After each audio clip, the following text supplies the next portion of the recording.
let's look at another pre-writing tool we can use, and that would be to elaborate, but rather than just showing, not telling, let's use all of our 5 senses. So we'll make a splash with our senses. Way to elaborate using all 5 of our senses, all right? So I've created a chart. I'm going to do a little bit of pre-writing, some planning out to talk about our topic is our school fair that we have every September. So I created a senses chart for myself. We have 5 senses. The sense of sight, things we see. Sense of hearing, what things sound like. Smelling, what I'm smelling with my nose. Tasting and feeling. So I just went ahead and I generated some ideas to go with each one of these, and some of them relate. Now, for some topics, some things might be a little harder sense-wise. Some topics you may not have any tasting at all, but try to engage the 5 senses as much as possible. So what do I see at the top, at the school fair?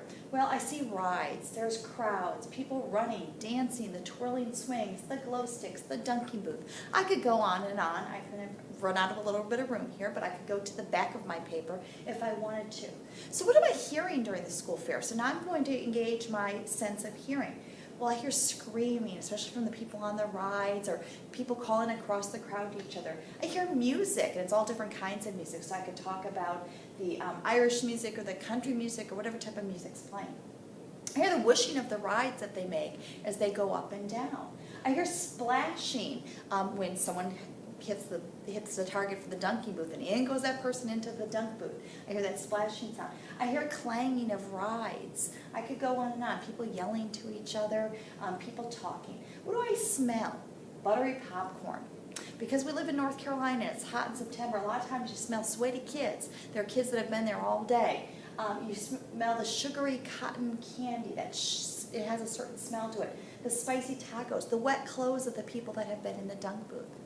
Going on to what am I tasting? Well, I could go on and on because we have a lot of food booths, but you taste sweat, which sounds kind of like an odd thing, but if it is real warm and you are sweating, you can kind of get that into your mouth. It has sort of a salty taste to it. I'm tasting that butter from the popcorn, the sugar from all the different treats, the ice cream and the cotton candy and the cookies and the cakes, etc., etc. What am I feeling? That cold ice cream, that sensation of cold. The hot pizza burning the roof of my mouth, the scratchy grass as I walk across it, the freezing water if I'm unfortunate enough to be in the dunking booth, and in I go, the cold metal of the rides. So I could go on and on, but now when I go to write my first draft, my rough draft, rather than just listing out, I can elaborate by talking about my senses. I might just really, really focus on the rides, but I'm going to do all 5 of my senses with the rides. Just to add a little bit of detail, elaborate, and interest for our reader, which is always what we want to do as a writer.